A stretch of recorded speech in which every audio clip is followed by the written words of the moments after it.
Kali ini saya akan membahas orang stres gangguan jiwa, bagaimana cara menangani dan mengobatinya. Sebelum saya bicara lebih lanjut, apa yang saya bicarakan ini bisa saya pertanggungjawabkan dengan apa yang keilmuan yang saya miliki. Ya, uh, saya pernah stres. Ya, saya pernah stres. Mungkin keluarga saya kalau nonton tahu, dan orang-orang teman-teman saya zaman dulu tahu kalau saya pernah stres.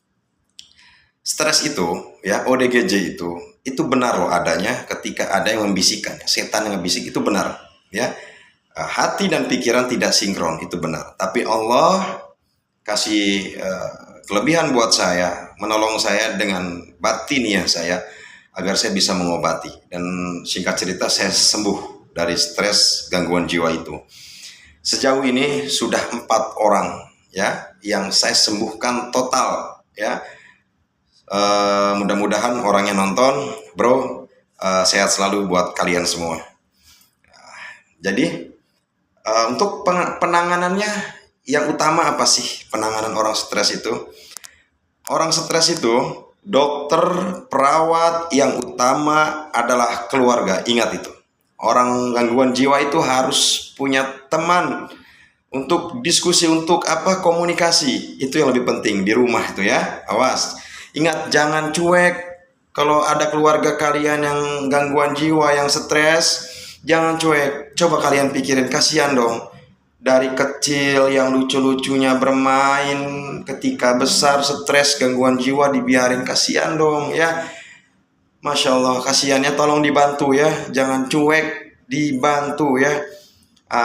Untuk terapi mandi air laut, ya. Kita bawa orang yang gangguan jiwa ini ke laut, berendam sebujel, ya, berendam sebujel. Nah, terus kalian baca doa, ya. Bisa lihat teks nggak apa-apa, ya.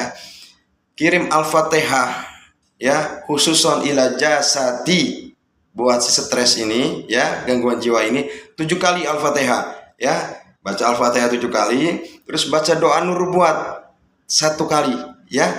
Baca doa nubuat 1 kali.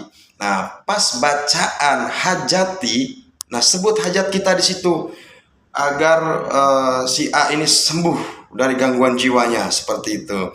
Nah, terus sebelum mandi, ya kan, berendam di sebujel, ya, berendam, nanti kepalanya begitu tuh. Jadi berendam masuk ke air laut gitu, ya. Berendam seperti ini. Nah, sebelum itu kalian tuh meyakini dulu, ya. Harus yakin ke Gusti Allah, ya. Baca doanya seperti ini, ya. Harus memakai rasa, ya, rasa yakin bahwa Allah itu menjawab apa yang kita mau, ya. Jadi, ya Allah, ya Allah, hamba meminta berkah, mukjizat, karomah yang air laut miliki, ya. Sembuhkanlah si A, si B yang stres ini, ya. Atas izinmu, ya Allah. Celupin kepalanya ke laut, cat ke air laut seperti itu. 7 kali celupan, 7 kali celupan, ya. 7 kali celupan. Nah, udah mandi seperti biasa. Nah, terus pas pulang bawa air laut sebotol aqua, ya. Sebotol aqua buat apa? Buat campuran makan, campuran mandi, campuran minum. Sedikit-sedikit aja, ya, sedikit-sedikit aja, yang penting kecampur air lautnya itu sama makanan itu. Nah, kalau lagi tidur, ya, gangguan jiwa ini lagi tidur, tetesin telinganya, tetesin. Nah, tetesin, ya. Sembuh. Kalau bangun nggak apa-apa, yang penting udah ketetesan. Nah, seperti itu, ya. Ulangi secara berulang. Insya Allah 7 kali terapi sembuh, ya. Insya Allah, yakin Allah punya kuasa.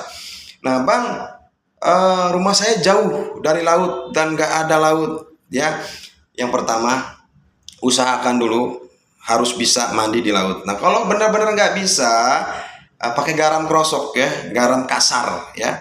Garam kasar campurin ke bak mandi, ya. Sama seperti terapi air laut, sama, ya. Bedanya ini berbentuk garam, seperti itu. Tapi yang perlu diingat, ya, di rumah itu harus diajak komunikasi, ajak ibadah, nggak boleh bengong, ya. Insya Allah sembuh, yakin sembuh. Kenapa? karena saya sendiri pernah mengobati pasien dengan cara seperti ini. Dan apa yang saya bicarakan bisa saya pertanggungjawabkan. Eh, tapi untuk sekarang saya belum bisa fokus ya, belum bisa fokus. Insya Allah ketika saya pensiun saya akan fokus menolong banyak orang dengan apa yang saya kuasai. Barakallah, sehat selalu buat kalian semua. Ingat, jangan pernah cuek dengan keluarga kita.